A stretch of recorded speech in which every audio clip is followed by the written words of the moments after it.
Alright everybody, welcome back to yet again another YouTube video, and today we are congratulating the 2022 Stanley Cup champions, the Colorado Avalanche. Fortunately, I don't have a Colorado Avalanche jersey. Obviously, that's going to change very soon, as well as my Avalanche collection overall. We're going to get some shirts, some hats, all that good stuff. Congratulating the Avalanche on their 2022 Stanley Cup championship, and it is well deserved. This team was last place in 2017. They definitely fought through the ranks, losing in round 1 in 2018, losing in round 2 2019, 2020, and 2021. Definitely well-deserved. They definitely earned this. This is a well-deserved championship from this team. And this isn't going to be focused solely on the road to the Cup. I want to make a video on that in the future, discussing basically at the start of the 2016-17 season and how they were dead last, how it was a brutal year, and take a look at the rise, who they drafted, who they signed, who they traded for in those years, and basically just show their road to the Stanley Cup this year. And I think it would be a good video idea. But anyways, we're here to talk about the actual 2021-2022 season and how they did it. So, starting off with the regular season statistics, they were 19 and 7 with 119 points. They won the Central Division. Their leading scorer was Mikko Rantanen, with 75 games played, 36 goals, 56 assists for 92 points. I remember this team got out a rough start to the beginning of the season. I remember they went like some kind of record like 3-7 in the first 10 games. It was brutal for them to start off. It wasn't as good, but they really pushed off like everyone expected for them to in these playoffs, and they won it. So congratulations to them, obviously, again. And some of the most notable games that I remember in the regular season, obviously that comeback against the Leafs is the one that I think about the most. The time when the Coyotes beat them to destroy their home record in January. That's one of the things that comes to my mind as well. And that's also another thing, I forgot to mention that too. They had a crazy home record in January. Like, they went undefeated at home for 1 point there. So it is a very hard place to win at home. The only teams that were able to do it were St. Louis and Tampa in this year's playoffs. The rest of the teams, they failed miserably. So, nonetheless, I think that they still had a pretty good run. Playoff results, they beat Nashville in 4. That was pretty expected. They beat St. Louis in 6. I was impressed with St. Louis, how much effort they gave the Avalanche. They beat Edmonton in 4, which was kind of a surprise to me. I figured Edmonton would win at least one game. And then they beat the Lightning in 6 games, which I thought was a great series overall. I thought it was better for entertainment value, but if you saw my video, if you saw some of my TikToks, I wasn't counting out Tampa. I was like, nope, not counting out Tampa. I'm sticking with Tampa till the end.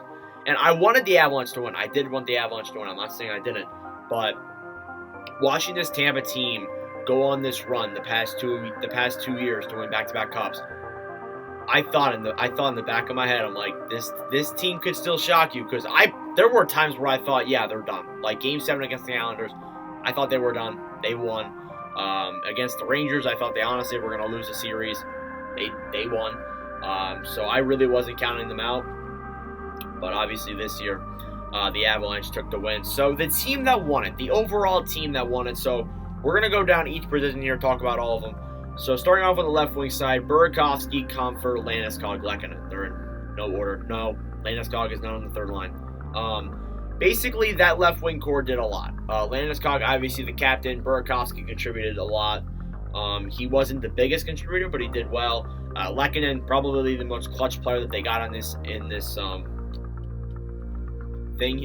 team here, because he won in Game 4 of overtime against the Oilers, and then he won in Game 6 against the Lightning, scoring the game-winning goal to win 2-1. So obviously, he was a very clutch player. I would honestly expect him to be back with the Avalanche next season if that is in the picture.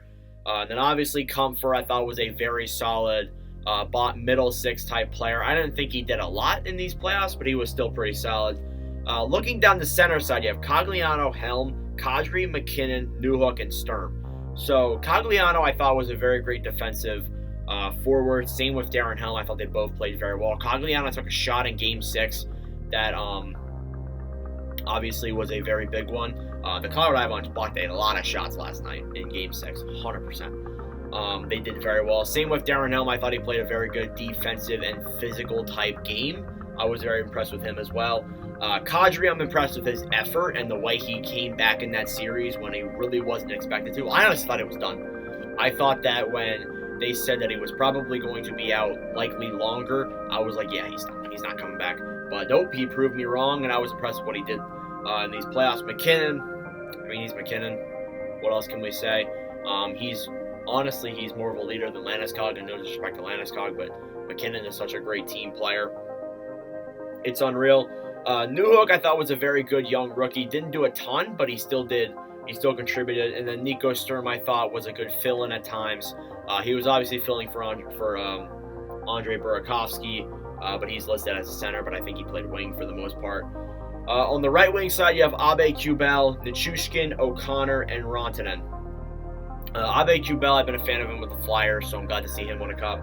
He didn't play all that much, but when he did, he was all right. Nichushkin, talk about a 0 to hero. Nichushkin was hands down probably one of the best players in this series.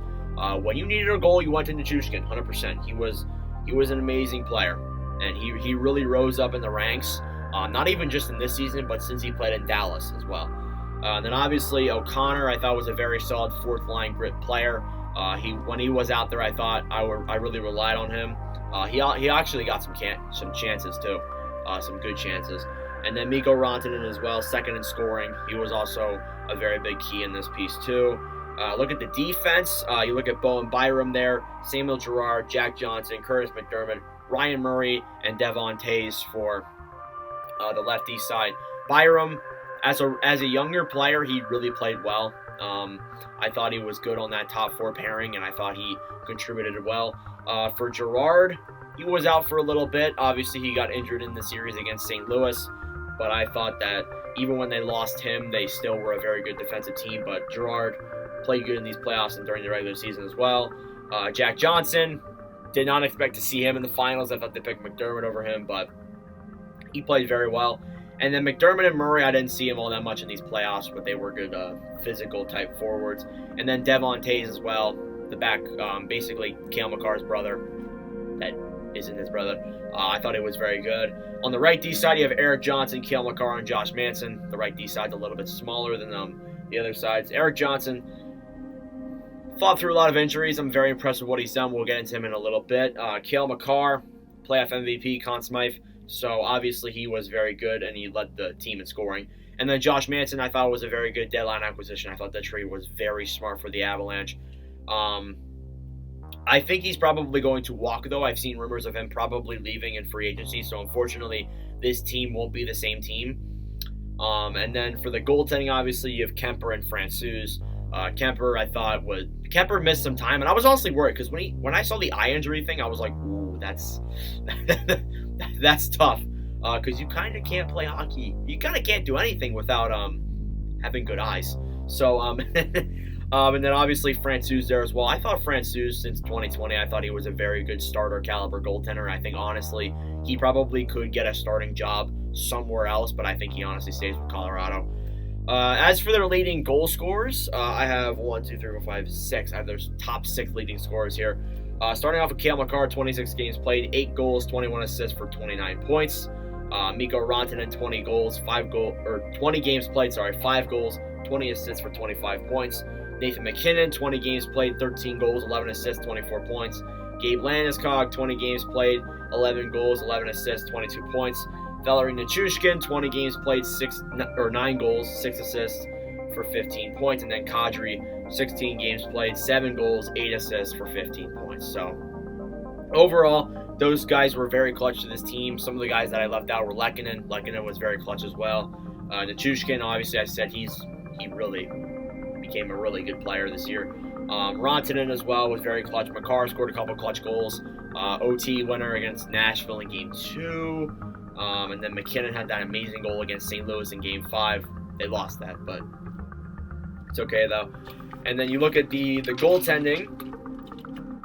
You had Darcy Kemper, who didn't play all the games, but still went 10-4 with a 2.57 goals against average and a .902 save percentage. And you have Pavel Francouz, who won the other 6 of the 16 games at a 2.81 goals against average and a .906 save percentage. So Again, very good effort by the goalies. I thought they both played a big role, and I'm proud of Kemper, truly. As an Arizona fan who rooted for him for years, I'm very proud of Kemper. Look at the injuries that they went through and the players that overcame this stuff. So we'll start off with Erik Johnson. This isn't really injuries in these playoffs, but he battled through injuries in 2021, considered retirement, but stayed with the team, and now he's a Stanley Cup champion. So great decision there by Johnson. Nazem Kadri. He suffered multiple fractures in his thumb. He got surgery. He was supposed to be out 6 weeks. 6 weeks. And he was only out for, I think, about 2 of those 6 weeks. So, absolutely unbelievable. He was an amazing player. And then Burakovsky, who missed, I think, Game 5 and Game 6. He suffered a broken foot and a broken thumb. So, obviously, he's going to miss some time. Probably going into next season, if we're being honest. And that might go for Kadri as well. But it's only his finger, so it's okay. But, yeah. That's the Colorado Avalanche, your 2022 Stanley Cup champions. Let me know your thoughts in the comments below. Let me know if you guys think they can repeat. I think it's possible. I think it's definitely in the realm of possibilities, but they're going to have to make some good moves. They're kind of going to have to be like Tampa and start acquiring all these other players and try and go at it in that way. But yeah, anyways, that'll do it for me. Thank you all very much for watching. Thank you for the support on year 3 of Nordic 97 hockey coverage. We saw Tampa win 2 back-to-back cups. And now we finally get to cover a team that isn't the Tampa Bay Lightning. But anyways, thank you all very much for watching Friday Sports Late. I really do appreciate you subscribing for new. And hey, we're close to monetization. We probably might have hit it with the live streams that we took in these past 2 weeks. But eternally grateful. We ain't done yet. We still got off-season content coming. Even today, we have a preview coming out in the prospect previews and Simone Nemec. And then obviously we got some other stuff coming out this week, more prospect previews.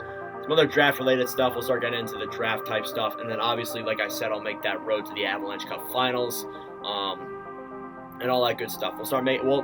Even though it's the off-season, I'm still going to produce a lot of content. But anyways, thank you all very much for watching Friday Sports Late. I really appreciate it. Make sure to subscribe for new. And I'll see you guys in the next video. Adios.